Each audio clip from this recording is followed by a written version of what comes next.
Part 3. The Council's Decree. The Retribution limped into Earth orbit 3 days after the massacre. The ship was barely holding together, its hull scarred by weapons fire and its systems running on emergency power. But it had made it home, and it had brought the Velen survivors to safety. News of what had happened spread across Earth like wildfire. Within hours, every human alive knew about the destruction of HFY. They knew about the 4 billion dead. They knew about Dr. Yoon Hana, who had died trying to help their friends. And they knew that the Galactic Council, the organization humanity had trusted for 70 years, had committed genocide. The reaction was immediate and explosive. Protests erupted in every major city on Earth. In Seoul, 2 million people marched through the streets demanding justice. In New York, protesters surrounded the Council Embassy building.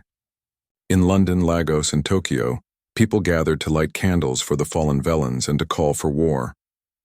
The human government tried to maintain calm, but even they were struggling with rage and grief. Admiral Kang Taemin convened an emergency meeting of Earth's military leadership in the war room, deep beneath the capital. Every senior officer in the human space fleet was present, either in person or by hologram. Captain Jiwoo was there too, his uniform torn and his face pale from exhaustion and injuries. His arm was in a sling, and he had burns on his neck from a console explosion, but he had refused to stay in the hospital. He had a story to tell, and people needed to hear it.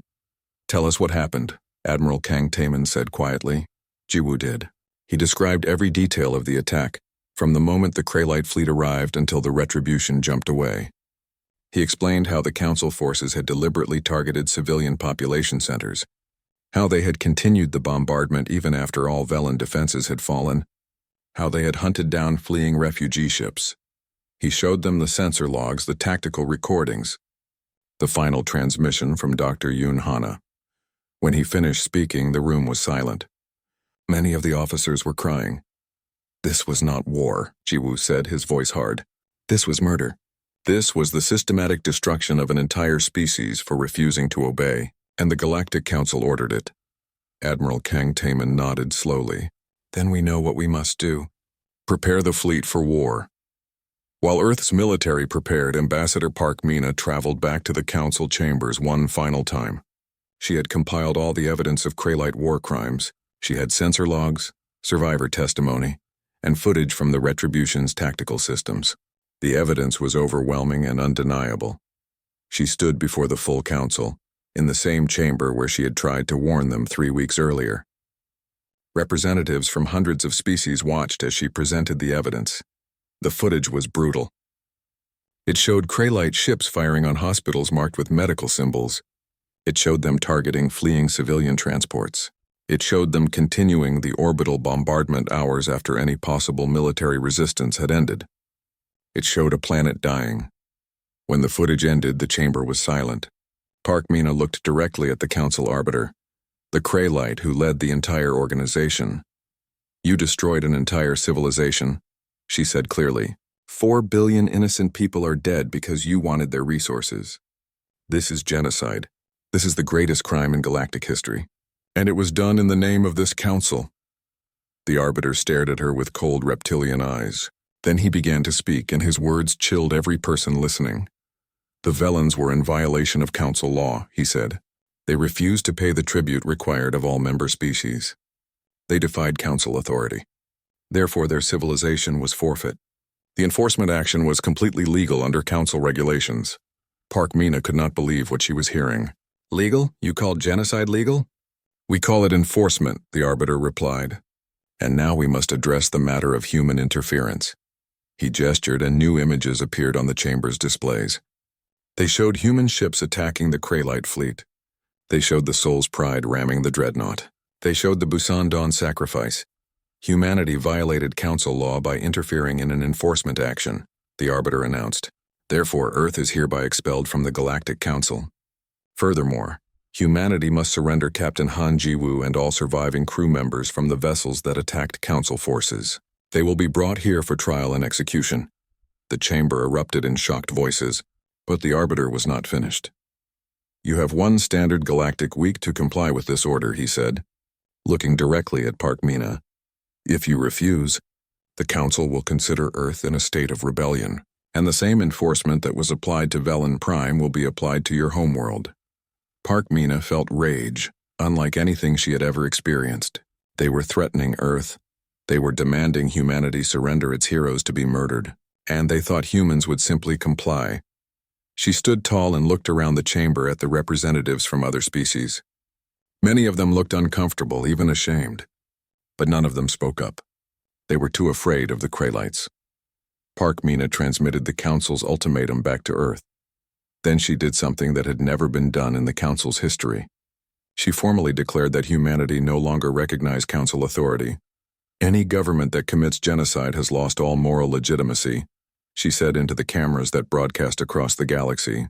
We will not surrender our heroes to butchers. We will not bow to tyrants. If the Council wants war with humanity, then humanity will give them war. She paused, then quoted words from an ancient human text. When justice sleeps, vengeance wakes. On Earth, Admiral Kang Taman received the ultimatum and Park Mina's response. He immediately ordered full military mobilization. Every ship, every soldier, every weapon humanity possessed was prepared for war. But humanity had a secret. For decades, while publicly following Council restrictions on weapons development, human scientists had been working on classified projects. The plague that had nearly destroyed human colonies had taught a harsh lesson. In a dangerous galaxy, you could not rely solely on others for protection. Admiral Kang Taman activated Protocol Nightfall. Hidden shipyards throughout the solar system opened their doors. Classified weapons platforms came online. Experimental ships that the Council had never seen emerged from secret construction facilities. Earth had been preparing for this war for 20 years, ever since the plague. Now that preparation would be tested. Captain Jiwoo, despite his injuries, refused medical leave. He was given command of a new ship, the UHSF Unbroken, a stealth destroyer built with experimental technology. All the surviving crew members from the Velen defense were given positions of honor in what everyone was calling the Vengeance Fleet. The Velen refugees watched from safety on Earth as humans prepared for war. They saw the ships gathering, the weapons being loaded, the soldiers training. One elderly Velen approached Admiral Kang Taman. Why? The Velen asked, his bioluminescence flickering with confusion. Why are you doing this? You could surrender Captain Jiwoo and make peace. Why risk your entire species for us? Admiral Kang Taman looked at the Velen with steady eyes. Because you are our friends, he said simply. And because if we surrender now, if we bow to tyrants and murderers, then we are not worth saving anyway. The week passed quickly. The Kralite fleet gathered at the edge of the solar system. Over 500 warships commanded by Warmaster Krelith, the same commander who had overseen the destruction of HFY. Humanity did not surrender. They did not negotiate. They prepared to fight. And when the Kralite fleet entered human space, they found humanity waiting for them. Part 1. The Alliance. The year was 2847 and humanity had finally found its place among the stars. For 70 years, Earth had been part of the Galactic Council, a massive organization that brought together hundreds of different species from across the galaxy. Humans were not the strongest species nor the smartest, but they had earned their seat through hard work and determination. Captain Han Jiwoo stood on the bridge of his ship, the UHSF Retribution, staring at the beautiful planet below. HFY was unlike anything Earth had to offer. The planet glowed with a soft blue and green light that came from the cities below. The Velens themselves created this light through their bodies, a natural bioluminescence that made their world look like a jewel floating in space. Jiwoo smiled as he watched the planet. The Velens were good people, the best friends humanity had ever made in space. 20 years ago, when a terrible plague had swept through human colonies, killing millions, it was the Velens who had helped. They shared their medical knowledge freely, asking for nothing in return. They could have demanded payment or favors, but they did not. They helped because it was the right thing to do. Since then, humans and Velens had been close allies. They shared research, culture, and stories. Human children learned about Velen history in school, and Velen children learned about Earth. There were joint research stations, trade agreements, and most importantly, a mutual defense pact. If one species was attacked, the other would come to help. Jiwoo commanded a small fleet of 12 ships stationed near Velen space. It was not a large force, but it was enough to show that humans took their promises seriously. His crew was excellent, well-trained, and dedicated. Many of them had Velen friends on the planet below. Dr. Yoon Hana, one of humanity's best scientists, worked at a research station on the surface, studying Velen biology and sharing human medical advances. But lately things in the galaxy had been changing, and not for the better. The Galactic Council was supposed to be fair and just, protecting all member species equally. But in reality, it was controlled by the strongest races, and none were stronger than the Kraylites. These reptilian beings had dominated the Council for centuries. They were large, aggressive, and believed that might made right. Over the past decade, they had become increasingly demanding, raising taxes and tribute payments from the smaller species. The Velens had refused to pay more. Their worlds were rich in minerals that the Kraylites wanted. But Velen law said these resources belonged to their people. They cited ancient council regulations that protected founding members from economic exploitation. The Velens had been part of the council long before the Kraylites, and they knew their rights. The Kraylites did not care about rights. They cared about power and resources. Ambassador Park Mina had been warning Earth about this for months. She served as humanity's representative to the council, and she had a gift for reading political situations. She spent her days in the council chambers watching and listening. What she saw worried her deeply. 3 weeks ago, she had received information from a source inside the council, someone who still believed in justice. The message was simple and terrifying. The Kraylites were planning military action against the Velens. They called it an enforcement action, a legal way to punish species that did not follow council demands. Park Mina had brought this evidence before the full council. Standing in the great chamber where representatives from hundreds of worlds gathered, she showed them communications, troop movements, and supply requisitions that all pointed to one thing: war. The council arbiter, a Kraylite himself, had dismissed her concerns immediately. He called her paranoid and accused her of trying to create division within the council. Other species remained silent, too afraid to speak against the Kraylites.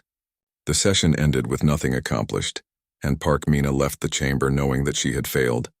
But she had not given up. She immediately sent encrypted messages to both Admiral Kang Taemin, the supreme commander of all human military forces on Earth, and to Captain Jiwoo in Velen space. The message was clear and urgent. The Velens were in danger, and humanity needed to be ready to honor their alliance. Admiral Kang Taemin was a veteran of several small conflicts and had served in the military for 40 years.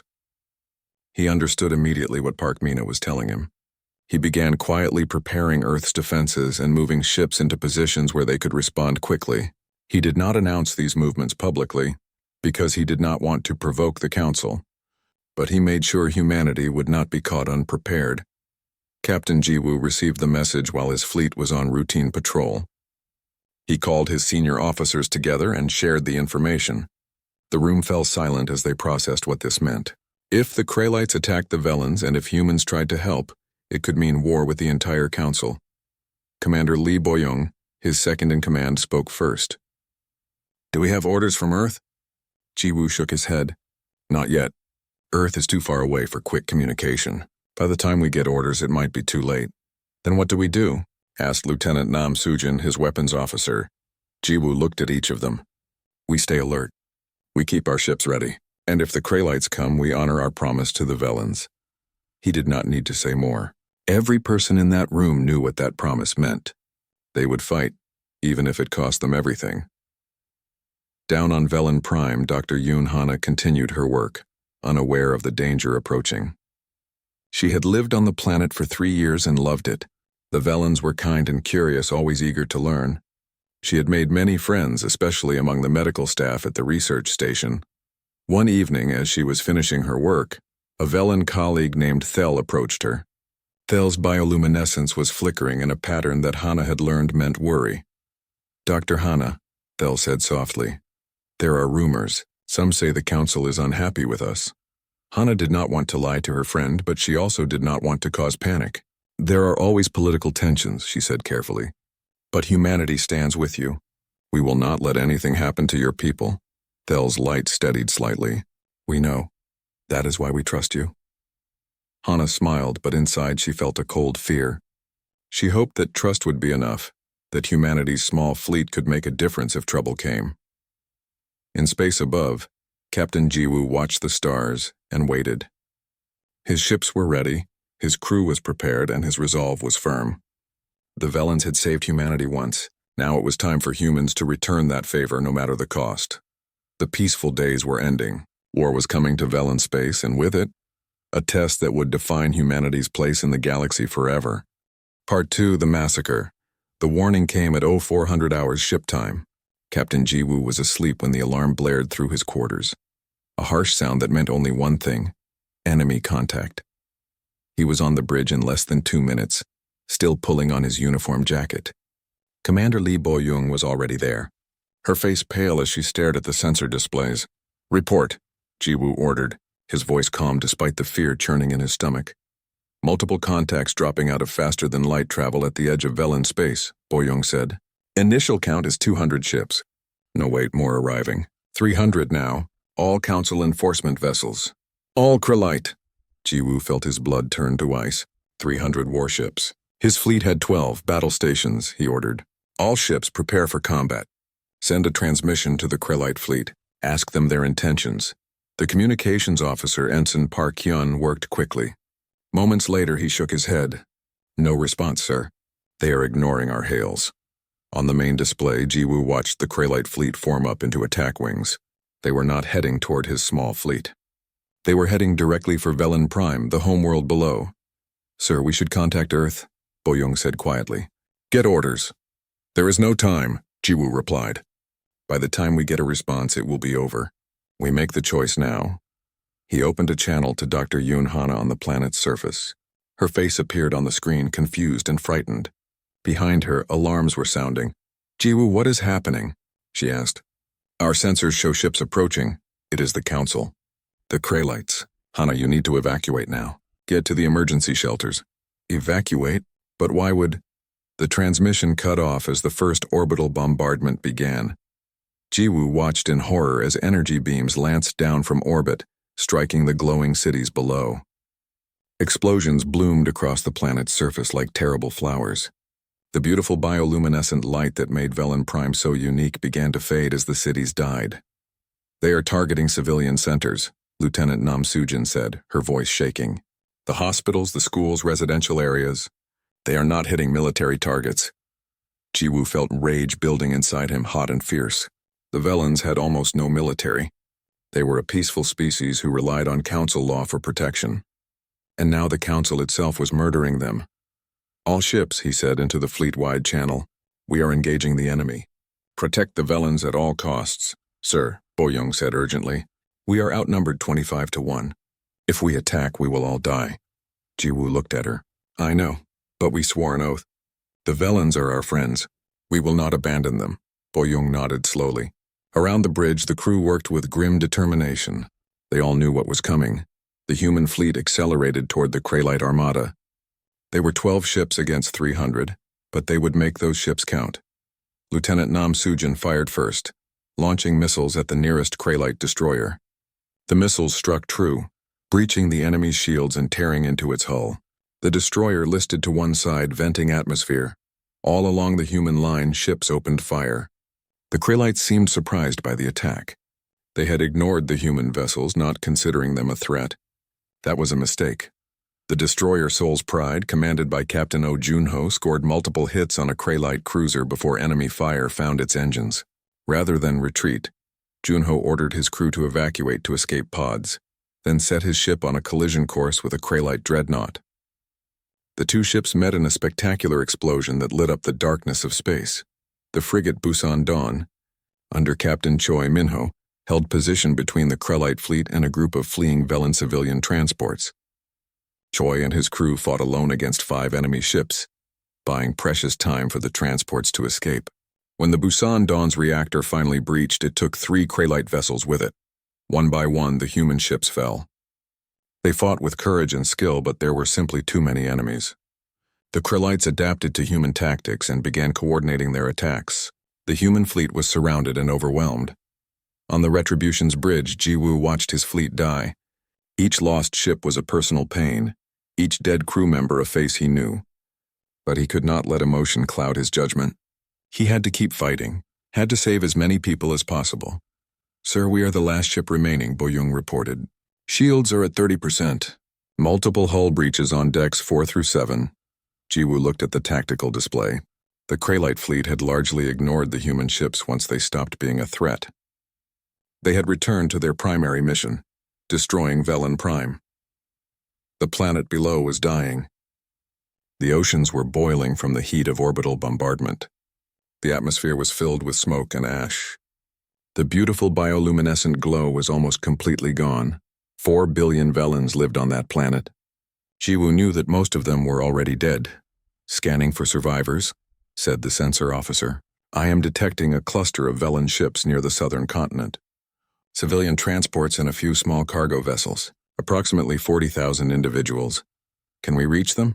Jiwoo asked. "Yes, sir, but it will take us through the Kraylight formation." Jiwoo did not hesitate. "Do it, all power to engines and shields. We are getting those people out." The Retribution dove toward the planet, weaving through the Kraylight fleet. Enemy fire hammered at the shields. But Jiwoo's pilot, Lieutenant Kang Daeho, flew the massive carrier like a fighter, dodging and spinning in ways that should have been impossible for a ship that size. They reached the Velen survivors and opened their landing bays. The terrified Velens fled aboard, their bioluminescence flickering weakly with shock and trauma.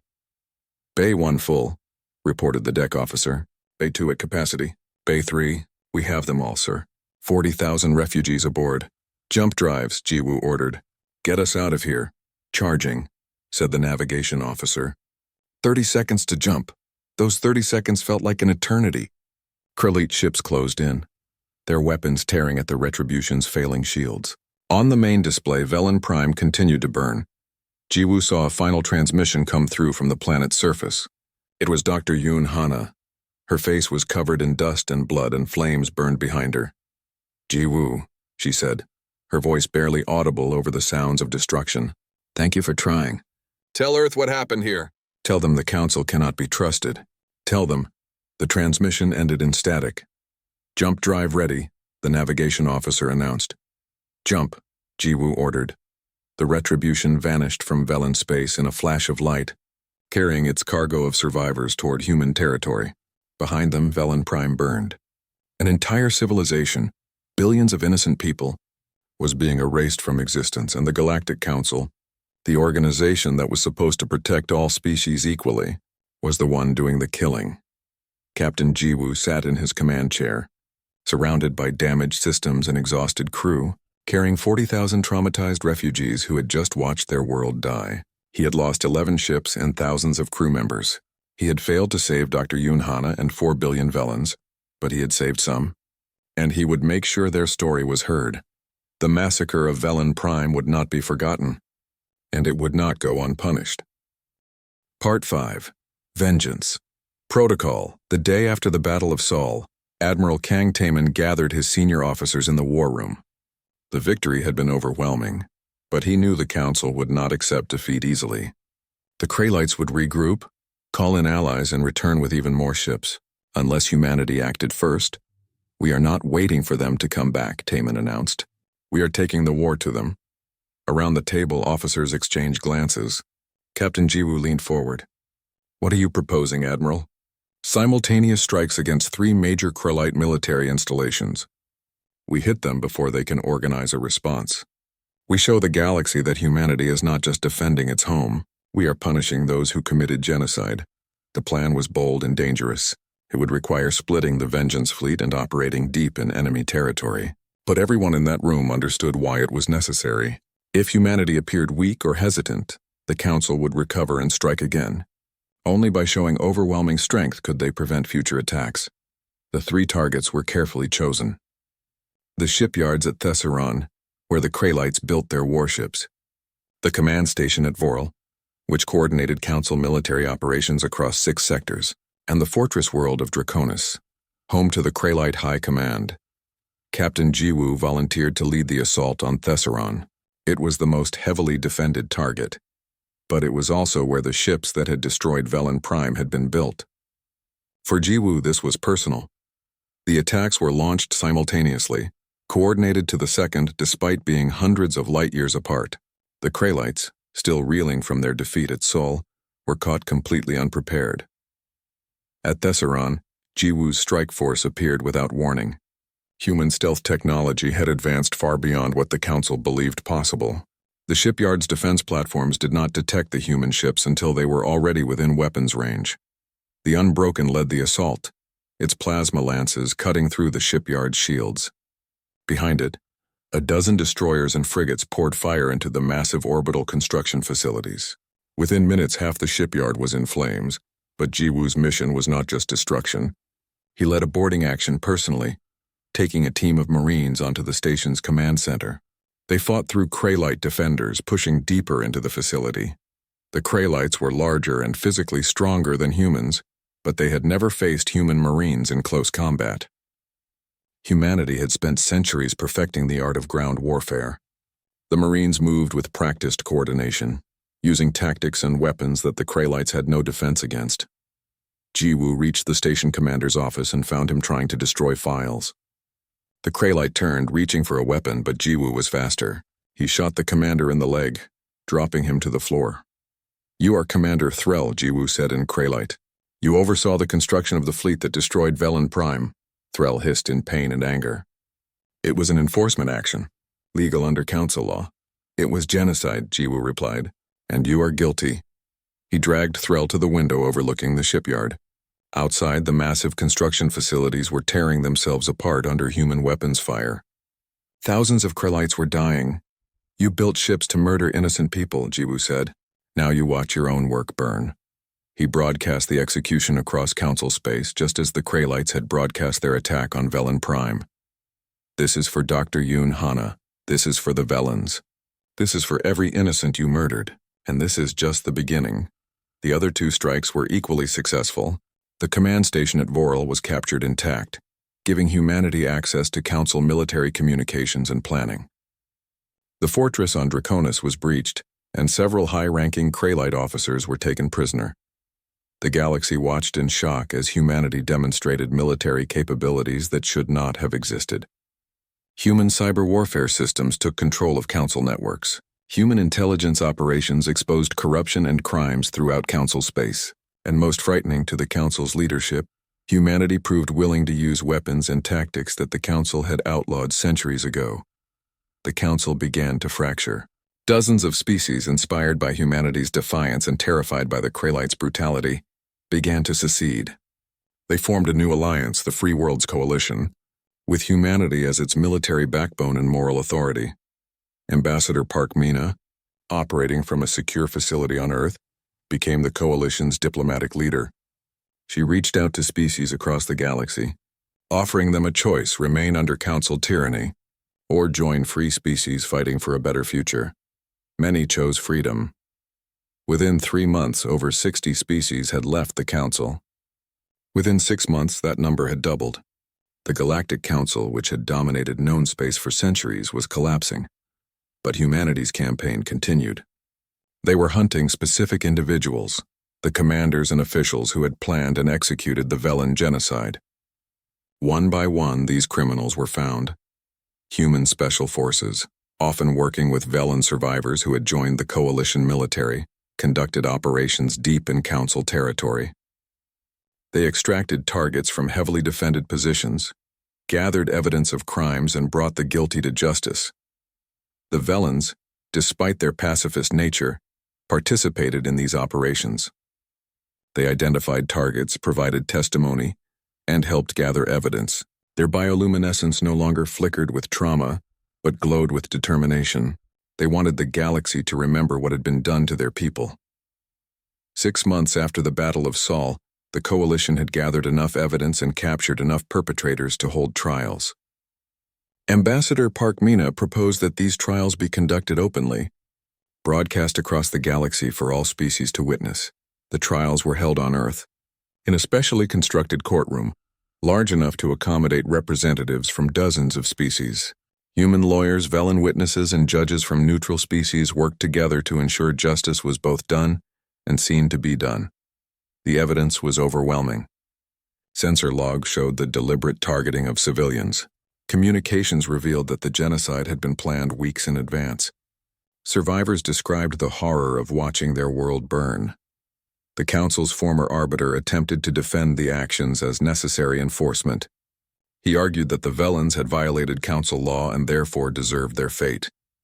Captain Ji-woo, serving as a witness, listened to this defense with cold fury. When asked to respond, he spoke words that echoed across the galaxy.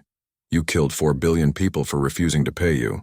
You ordered the extermination of an entire species for economic reasons. You are not enforcers. You are not even soldiers. You are nothing but murderers, and history will remember you as such." The verdicts came swiftly. Guilty on all counts. The sentences were carried out by firing squad, with Velan and human soldiers standing side by side. Justice, delayed for months by war and politics, was finally served, but punishment was not enough. The galaxy needed to change, needed to ensure such atrocities could never happen again. The Free Worlds Coalition drafted a new charter, one based on mutual respect and genuine justice rather than power and tribute. Every species, regardless of size or strength, would have an equal voice. Genocide and crimes against civilian populations would be prosecuted universally, with no exceptions. 2 years after the massacre, the galaxy looked very different. The old Galactic Council still existed, but it was a shadow of its former self, controlling only a fraction of its previous territory. The Free Worlds Coalition had grown to include over 200 species, all committed to the new order. Admiral Kang Taman, now semi-retired, oversaw a special project, the construction of New Vela, a planet given by humanity to the Velan survivors. The planet was carefully terraformed to match the conditions of lost Velan Prime. The cities were built in the traditional Velan style, glowing crystal structures that honored their lost civilization. Captain Ji-woo continued to serve, commanding the Coalition peacekeeping force. He visited New Vela regularly, maintaining friendships with the survivors he had rescued. His ship, the Unbroken, became a symbol of the Coalition's commitment to protecting the innocent.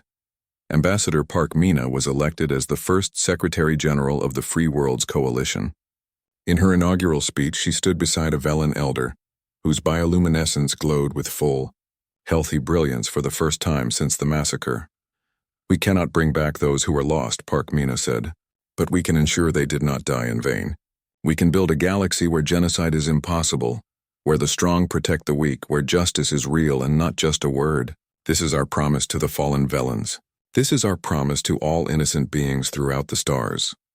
On Earth, in the plaza outside military headquarters, a memorial was built. It listed every name, the 4 billion Velans who had perished, the human soldiers who had died defending them, and Dr. Yoon Hana, whose name was carved at the very top. The memorial was made of crystal that glowed with artificial bioluminescence, mimicking the light that had once made Velan Prime beautiful.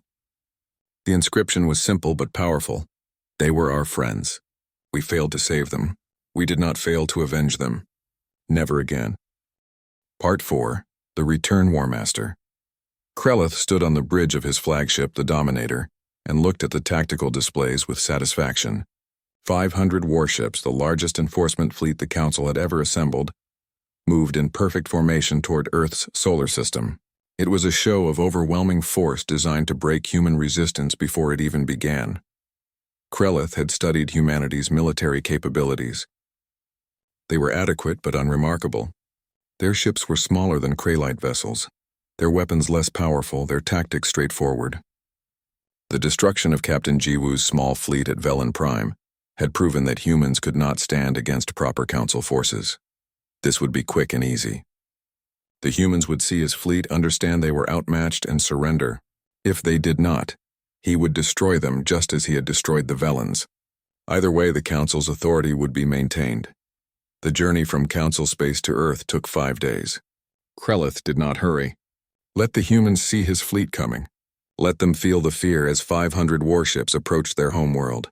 Fear was a useful tool in breaking resistance. On the 5th day, the Kraylight fleet dropped out of faster-than-light travel at the edge of Earth's solar system. Immediately, sensors began reporting contact with human vessels. "How many ships?" Krelith asked his sensor officer. 200, War Master, all positioned in defensive formation near the outer planets. Krelith laughed. 200 ships against 500. The humans were either brave or stupid, probably both.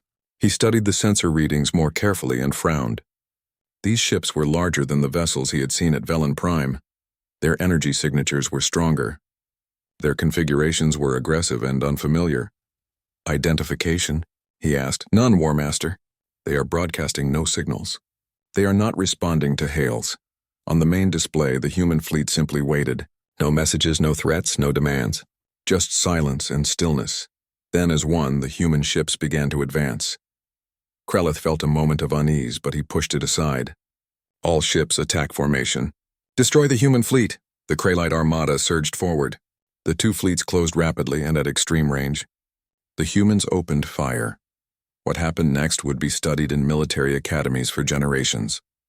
The human weapons were unlike anything the Krelites had encountered. Railguns accelerated projectiles to near light speed, striking with kinetic energy that overwhelmed shields. Plasma lances cut through armor like it was paper, and most devastating of all were the missiles.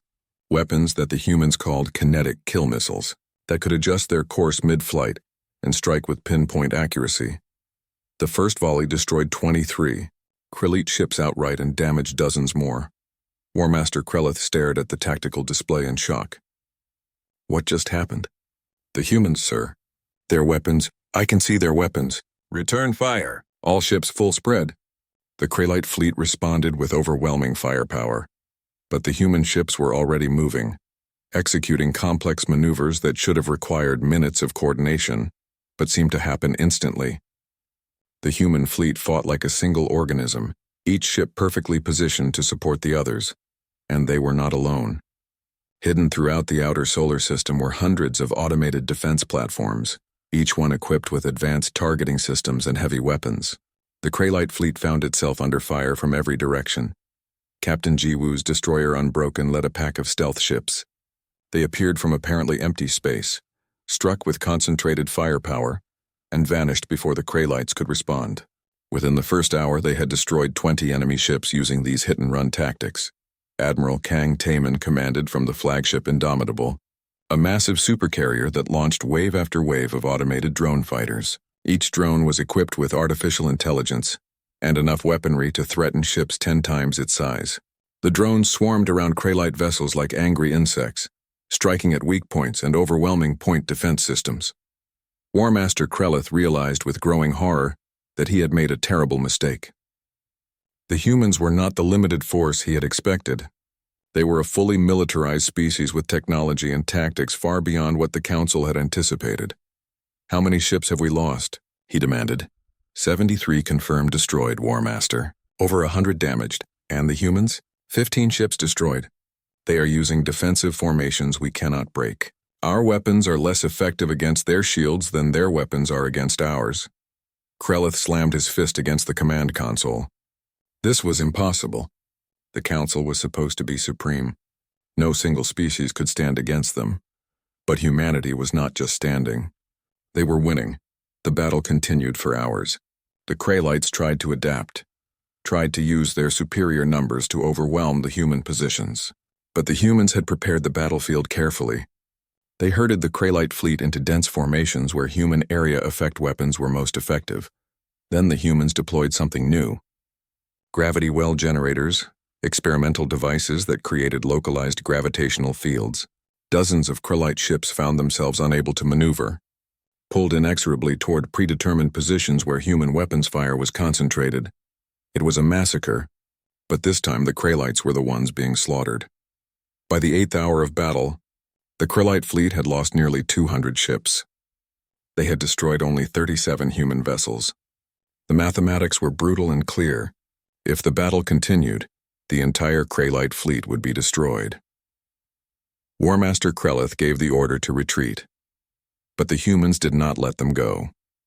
The Vengeance fleet pursued the fleeing Krelites, continuing to pick off ships as they attempted to reach safe jump distance. This was not a defensive battle. This was extermination. Captain Jiwoo's voice broadcast across all channels, speaking in the Krelite language so they would understand every word. You came to our home to do to us what you did to the Velans. Did you think we would forget? Did you think we would forgive? You murdered our friends. You murdered Dr. Yoon Hana. You thought we were weak. You were wrong. The Unbroken led the pursuit, its weapons firing with cold precision. Each shot was for a fallen Velan. Each destroyed enemy ship was justice for the dead. The battle lasted 14 hours in total. When it finally ended, the Kraylight fleet was broken. Of the 500 ships that had entered human space, only 43 escaped. Warmaster Krelith's flagship Dominator was not among them. It burned in the outer reaches of the solar system, a drifting wreck filled with the bodies of its crew. The cost to humanity was significant. 68 ships destroyed, thousands of casualties, but Earth remained untouched, and the Vengeance fleet was still a formidable force.